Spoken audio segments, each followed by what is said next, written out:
World of Warcraft is filled with a ton of very powerful characters. However, on many occasions, it wasn't the characters themselves, but the weapons that made all the difference, while in other situations their powers were enhanced. Other than as support for their wielders, there were also weapons responsible for shattering worlds, creating wars, and all sorts of conflict. So, looking at all the weapons, cosmological, immortal, titan, and artifacts, what are the most powerful weapons in World of Warcraft based on the lore? Brought to you by Raid Shadow Legends. You probably heard of the game by now, but today is a special occasion as they're celebrating a 2-year anniversary, meaning there's gonna be a lot of special events this month. The game has grown a lot and I wish it to grow even further. What I like about Raid the most is that there are so many champions you can collect and ways you can build your teams that combinations are literally limitless, making the campaign, dungeons, arenas, and everything in between different every time. As it is the month of the anniversary, the schedule is gonna be packed. They've got 6 straight weeks of exciting events and tournaments until the middle of April. First ever clan versus clan tournament will be launched, as well as the first champion of the Shadowkin faction. If you wanna get a huge head start, click the link in the description or just scan the QR code you're seeing right now and you'll get a free epic champion Jotun, great for Doom Tower, 100k silver, 50 ancient gems, as well as 3 ancient shards so that you can summon new champions ASAP.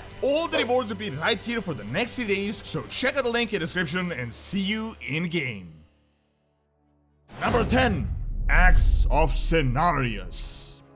Known as the Axe of Roxgar, in all actuality it really isn't that crazy of a weapon, yet despite its simplicity, it is one of the most accomplished axes, I'd say, in all of history. As the brother of Eric Saurfang, Broxgar traveled back in time to the War of the Ancients, he was provided the Axe of Cenarius, crafted by Malfurion under the direction of course, Cenarius. It was built specifically for Broxgar with druidic magic to serve as an extension of his own arm, light as a feather and stronger than anything any mortal could ever hope to forge. Well, Broxgar put it to really good use as he jumped through the Well of Eternity, cut down dozens of demons, so many in fact that he drew the attention of Sargeras, who personally challenged him. Broxgar, with his axe, managed to actually wound Sargeras, a small paper cut wound, but just enough for it to destabilize the portal and to make all the difference. The orcish warrior was killed, but the axe survived and somehow washed up on the shores of Kalimdor. Then it was brought back in time and given to Broxgar's niece. The Axe of Cenarius was supposed to be an artifact in Legion, but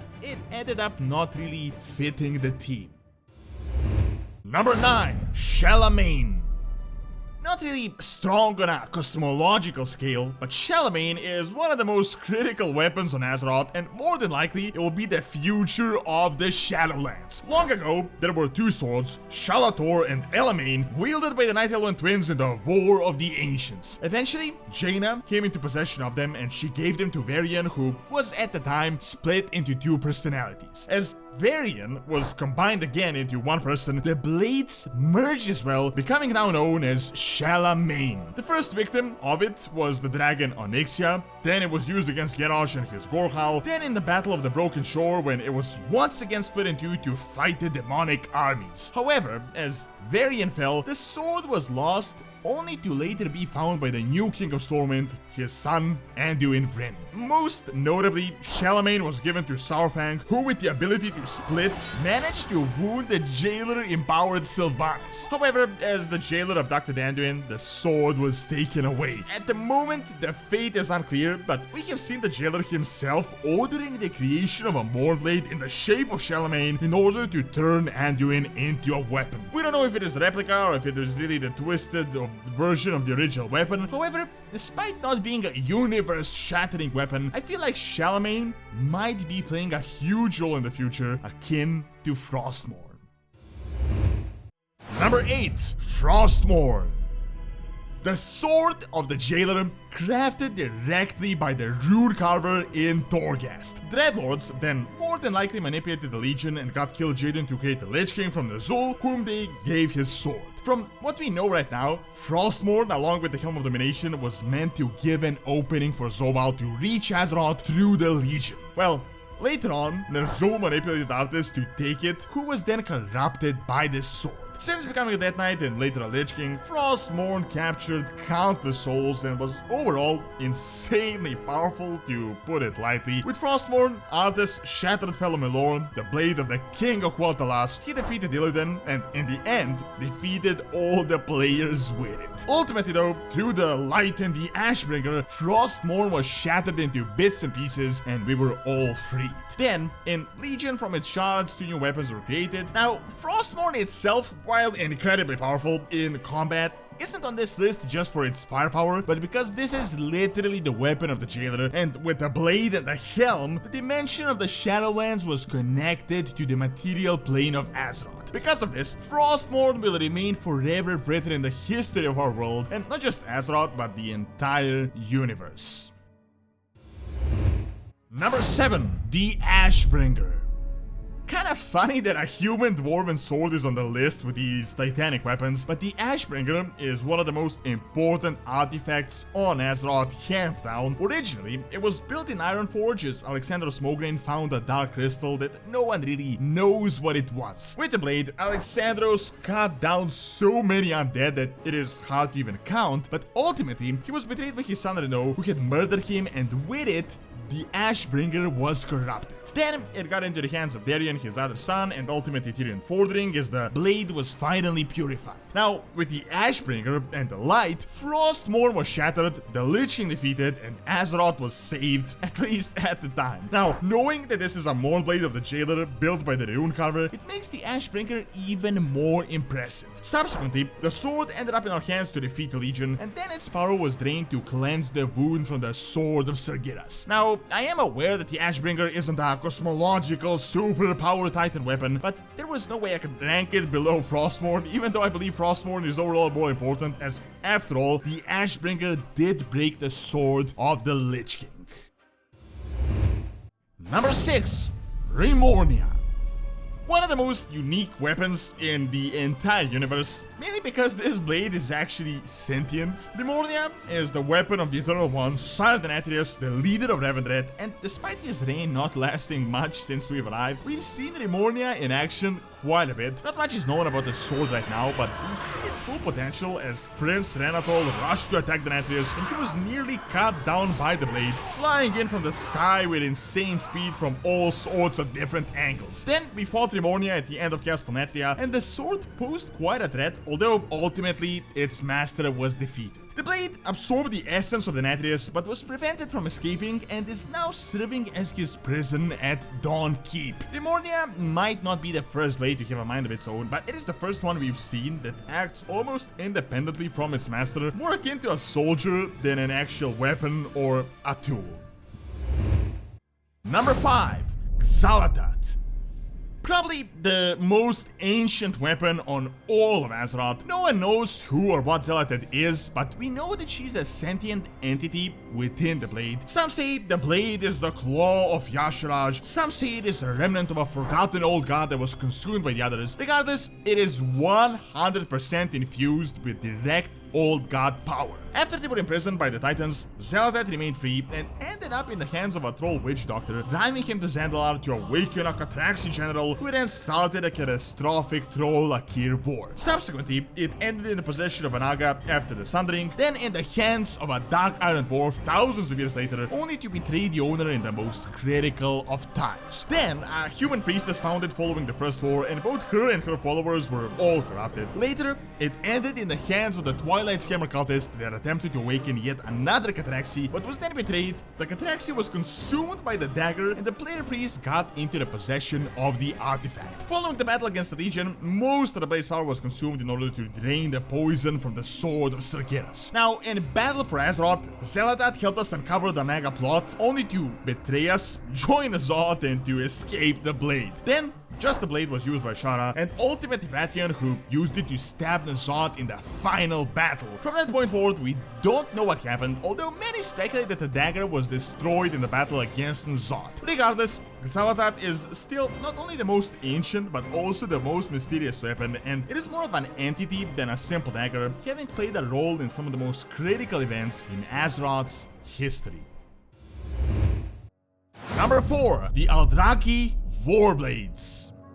Long ago, an ancient race of warriors lived on an unnamed planet. They were a warrior society to the extreme, and out of everything, they valued war blades. It was the ultimate prestige in the Adraki culture. These weapons were built from rare crystals found below Earth, and each kill, a soul would be consumed, empowering the weapon further and further. Well, the champion and the king of the Adraki had the ultimate, most powerful of these war blades. Eventually though, Sargeras wanted to get these warriors for the Legion, but they were having none of it, and they fought like ravenous beasts against the demons. Doronar, their king, with his warblades, destroyed everything in sight and was an army unto himself, as noted by a Dreadlord. He remained, now with his empowered weapon with 1,000 souls inside, and a duel ensued between Doronar and Sargeras in his full might. The battle was said to have lasted for days, and Sargeras kinda toyed around with him, but ultimately Doronar submitted, or at least that is what the Dark Titan thought, as he then struck and ripped through Sargeras' skin, drawing molten blood. Despite being a minor injury, it was everything for the Adraki. Unfortunately though, this pissed off Sargeras quite a bit, and then he just destroyed everything in sight, the Adraki race and their planet, wiping them off the face of the universe. Sargeras then gave the warblades to kill Jaden, ultimately giving them to a converted demon hunter, and finally the blades came into our possession. Despite its owner losing in a duel, these weapons are literally some of the most ancient and most powerful in the entire universe. Warblades that damage Sargeras, no doubt at this point filled with tens of thousands of souls, enchanted to the absolute max. Number 3. The Scepter of Sargeras.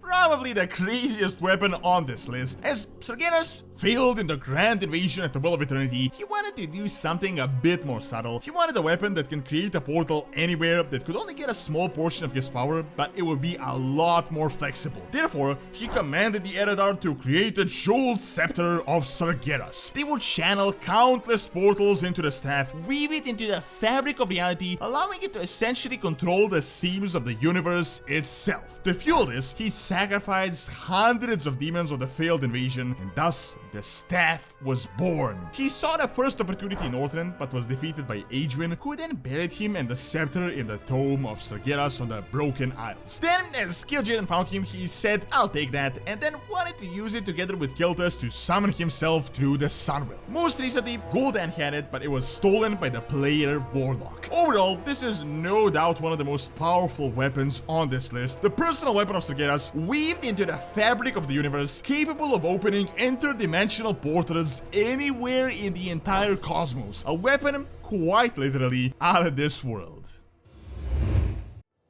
Number 2. Ultalash.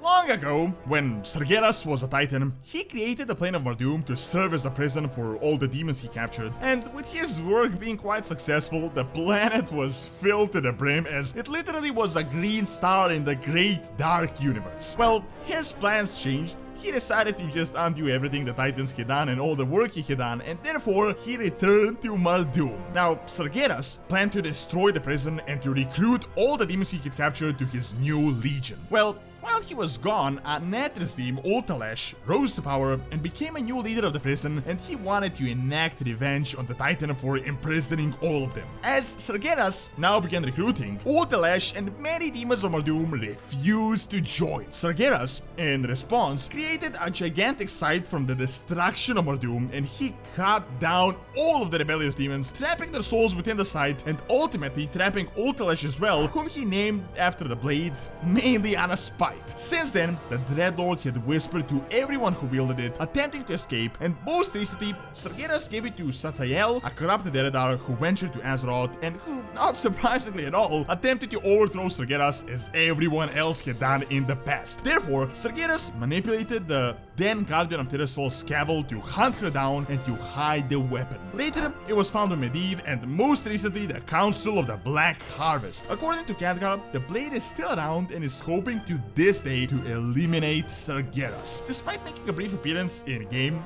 make no mistake, Ultalash is a personal weapon of the Dark Titan used by him, built from the destruction of an entire world, and is incredibly potent. And lastly, number 1, the Sword of Sargeras.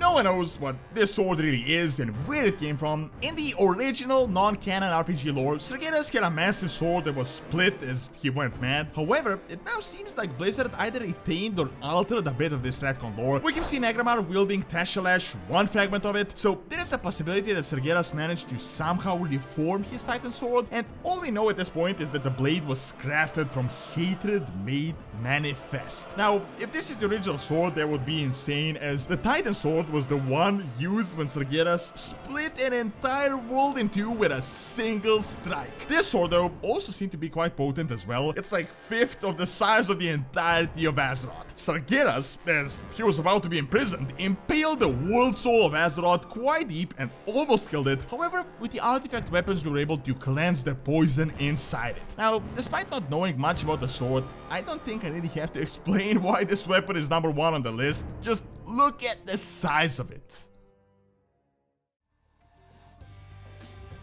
Thank you for watching. Check out the 8 most notable invasions of the Void Lords by clicking on the screen, and also check out Doronsmovies Academy for videos on real world history and science. See you next time.